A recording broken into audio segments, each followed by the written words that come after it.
Yes, guys, welcome back to More GBFC. Nottingham Forest are not going anywhere. In today's video, we're going to break down yet another incredible 3 points for Nuno Espirito Santo. He does the double over Tottenham Hotspur. It's 18 Premier League defeats this season already with 5 games to spare for Ange Postecoglou. He's still in a job because Tottenham have got this great idea that they might win the Europa League. They've got Bodo Glimt of bloody Norway in the semi-finals. But today, I'm going to focus on Nottingham Forest because, again, if we bring up that Premier League table, Forest are just not going anywhere. They lost 2 matches in a row. You got Villa winning 5 in a row. Man City finding that, gritty form at the end of the season. I genuinely expected Spurs at home, based off the fact that they qualified, great result in Frankfurt. I was like, maybe it's going to be a bit different to Manchester United. Maybe Ange, who's not had a full squad to work with for the majority of the season, maybe when you look at this Tottenham lineup, you'd think, yeah, I reckon this Spurs team can give it a go, you know. Vicario, awful game from him. Spence, Van de Ven, Romero, Porro. Does it get better than that, Tottenham? Tell me if you're a Spurs fan in the comments down below. I highly doubt you're watching me. Matisar, Bentancur, Kulusevski, Odobert, Richarlison and Matisse Tell. But it doesn't matter, mate. Do you know why?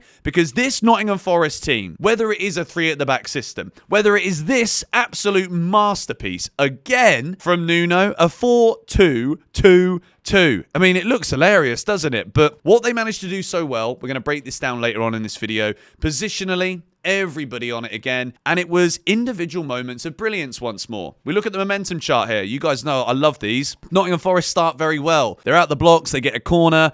Elliott Anderson in the 5th minute scores. He hits it from outside the box, takes a deflection. Vicario gets a little hand to it. It goes in the back of the net. Tottenham 0, Nottingham Forest 1. Any optimism that was in that Spurs stadium, they remembered and reminded themselves who they are very quickly. Almost 5 minutes later, Chris Wood, he's marginally offside, but he makes a great run. It's another great ball over the top of this ridiculous high line from Tottenham Hotspur. We look at the average positions. It's all over the place, isn't it?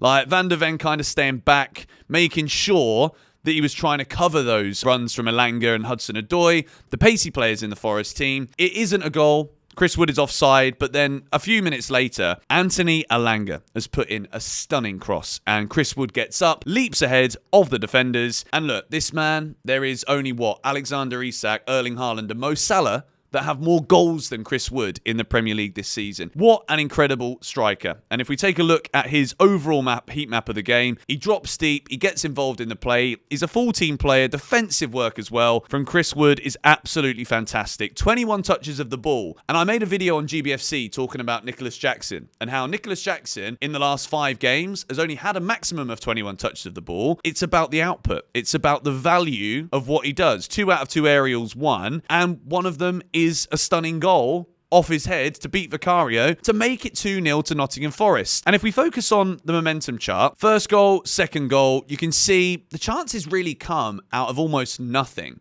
for Nottingham Forest. And quintessentially, this is about as Nottingham Forest and Spurs as you could possibly get. Tottenham are at home with a lot of attacking dominance when it comes to the tilt of the game. Forest are happy to just soak it all up, and the damage is already done.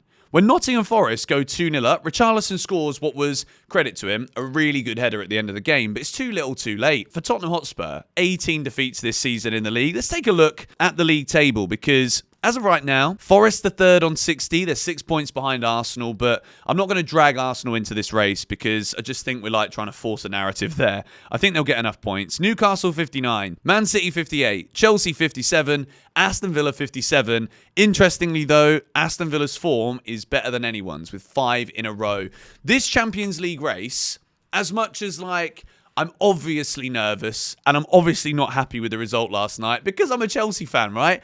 I don't need Forest winning football matches right now, but you have got to give so much credit to the organisation of this team. Matt Sells with a 7. Milinkovic again, solid at the back. But this man, Harry Toffolo, coming in at left back for Nottingham Forest. You can see he's getting forward at opportunities, having a lot of width in the team as well. But it is this incredible clearance off the line which has got Nottingham Forest an extra 2 points here because the stretch to hook it out, the picture is on the screen now, it is a massive, massive moment. And Nottingham Forest, when you're going to play this way, And you're going to invite this kind of pressure because of the structure of the team. If we look at Spurs, the majority of their players inside the Nottingham Forest half for pretty much all of the game. And as for Forest, that's exactly what you'd expect a 4-2-2-2 to look like. Anthony Elanga is obviously the furthest forward. He's the paciest player. He is the kind of risk player that Nottingham Forest have, which is why this system has worked so well this season, because the fundamentals are based off of this back line being strong.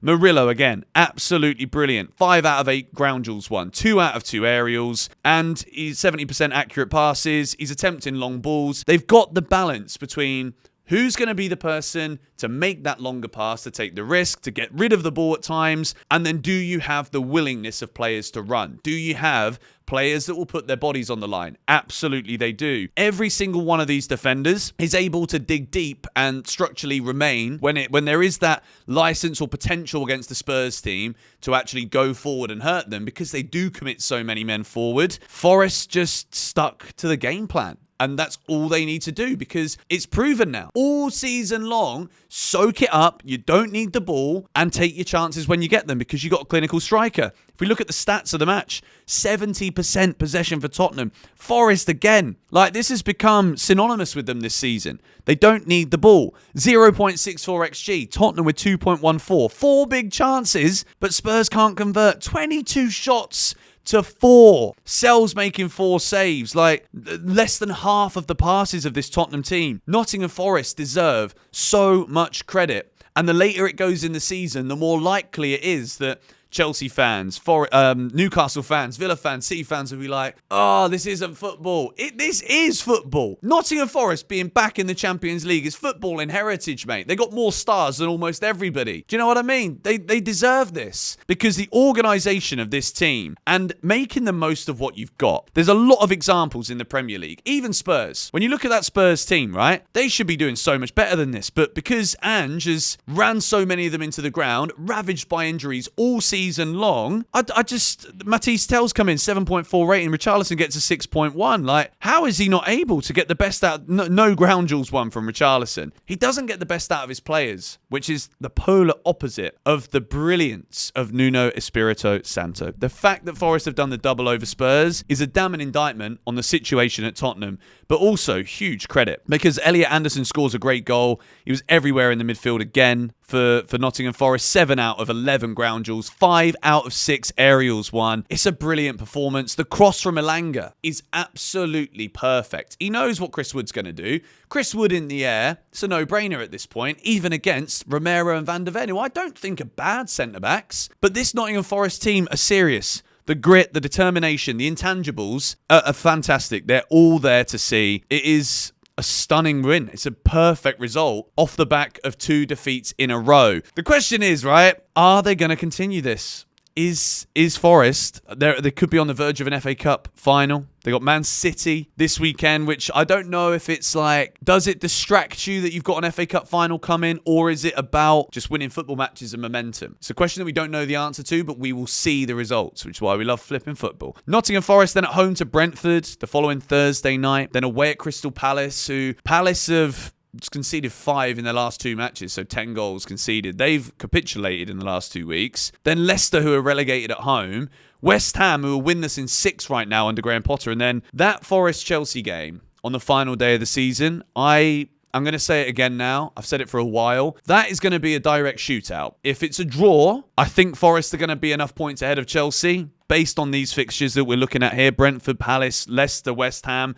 It's the easiest fixtures of all of the teams. But maybe Forest are better playing against the bigger teams, the teams that are going to try and dominate the ball. Like, it's there's so many question marks still, but that Chelsea game, I think that is going to be the decider. I think if Chelsea go there and win, I think Chelsea get Champions League. Maybe Forest miss out. If Forest get a draw or they beat Chelsea, which they'll play for it, that's the style. That's what they do. Soak up the pressure. As a Chelsea fan, I'll say this. It's the worst match we could have. It is the worst game that we have as a final at the end of the season, because it's everything Chelsea can't cope with. Having loads of the ball, having a team that don't want possession but can hurt you on the counter. Nottingham Forest defensively is so solid. Credit to this defence. Nico Williams, Milinkovic, Murillo, Harry Toffolo. Like, that was a moment. 2 points won for Forest, and they just aren't going anywhere. It's as simple as that. Credit to them. This Champions League run-in, I'll leave the table up on the screen for you lot again for a few seconds, because 3 points separate 5 teams and only 3 are going to make it. It's incredible. Who's it going to be? Let me know your thoughts in the comments down below. Match week 33 is over, and I can't wait for this weekend. Speak to you guys later.